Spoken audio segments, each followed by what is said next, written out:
ازيكم يا شباب عاملين ايه؟ انا لسه جاي لي اوردر وحبيت ان انا اغير اجيب حاجه، يعني نقدم حاجه غير المحتوى نبعده عن الشغل شويه بالموتوسيكل وكده.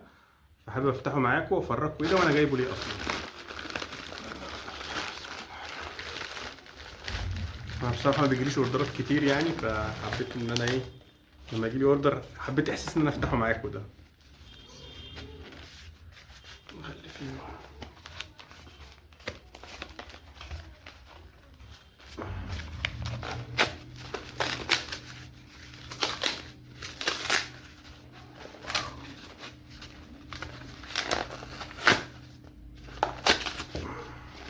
غلفينه جامد قوي.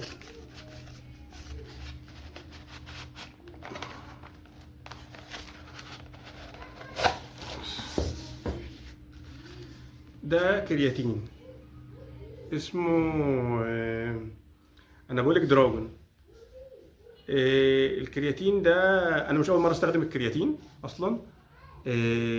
استخدمته قبل كده كذا مره، بس المنتج ده نفسه انا اول مره استخدمه، اللي هو الكرياتين انابوليك دراجون ده. انا اول مره اجيبه، بس انا كنت جربته كذا مره الكرياتين. انا بقى اكلمكم بقى ايه عن الكرياتين ده عباره عن ايه، وبعد كده اقول لكم ده سعره كام وجبته ويقعد معايا قد ايه. الكرياتين عموما هو فايدته ان هو بيزود مخزون الخلايا من الفوسفوكرياتين. الفوسفوكرياتين ده هو المسؤول عن انتاج جزيئات الطاقه اللي هي الاي تي بي.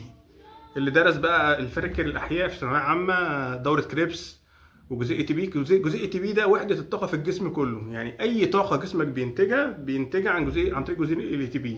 الاي تي بي ده بيتكون من خلال الفوسفوكرياتين، فانت لما تزود مخزون الخليه من الفوسفوكرياتين ده هيزود الطاقه، جزيئات الاي تي بي اللي موجوده في الخليه، فبيزود الطاقه بتاعت الخليه. طيب اول حاجه بس الدراسات كلها عن الكرياتين ده، كان في دراسات كتير عنه الفتره اللي فاتت دي والسنين كام سنه اللي فاتوا يعني. هو بيأكدوا ان هو امن جدا وملوش اي اضرار، وان من اكتر المكملات اللي اتعمل عليها دراسه. طيب هو فايدته ايه؟ طالما انا دلوقتي فهمت هو بيزود مخزون الطاقه، فايدته اول حاجه هو مش مكمل بس للرياضيين، لغير الرياضيين.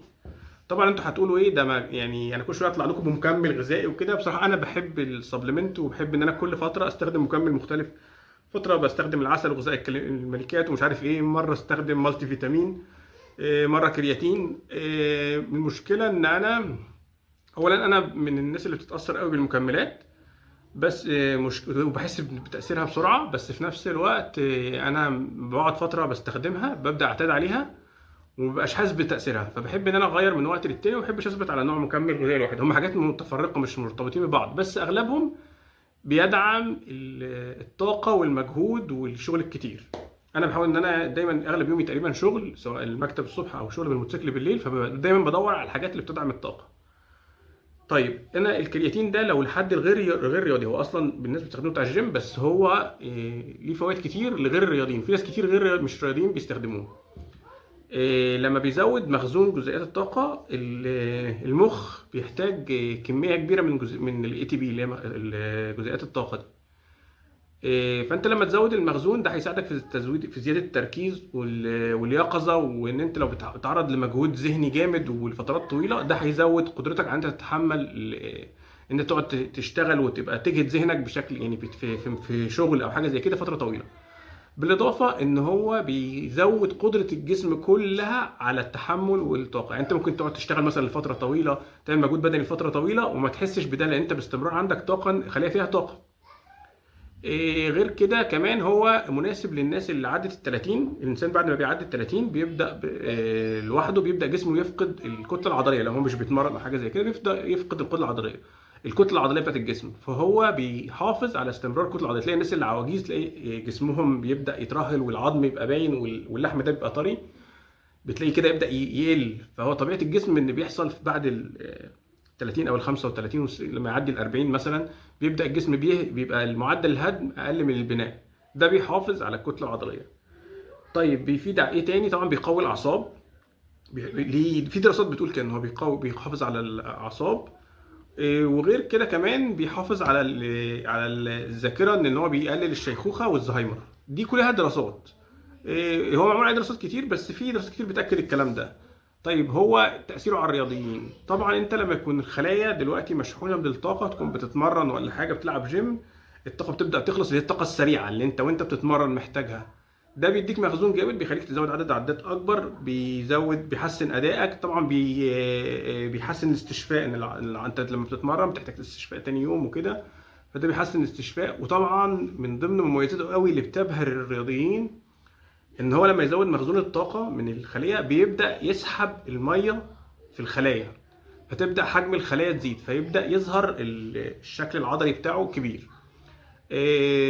انا بصراحه من ضمن الحاجات دي اللي بتشجعني ليه، لان ده بيبقى زي نوع من الحافز ليك. لو انت بتتمرن كل يوم، انا بتمرن يوم ويوم سوري، لو انت بتتمرن عموما يعني بتحتاج حاجه تحفزك انك تستمر في الرياضه. فانا من ضمن الحاجات اللي بتحفزني ان انا احس ان انا جسمي بقى شيب حلو وفورمه حلوه وكده، فانا جبته عشان يشجعني ان انا استمر. انا بقالي مثلا يجي مثلا اقول ايه، لا انا من وانا صغير وانا بتمرن، بس بنقطع وبرجع تاني. فمثلا بقالي بتاع 4 شهور مستمر يوم ويوم ما بوقفش.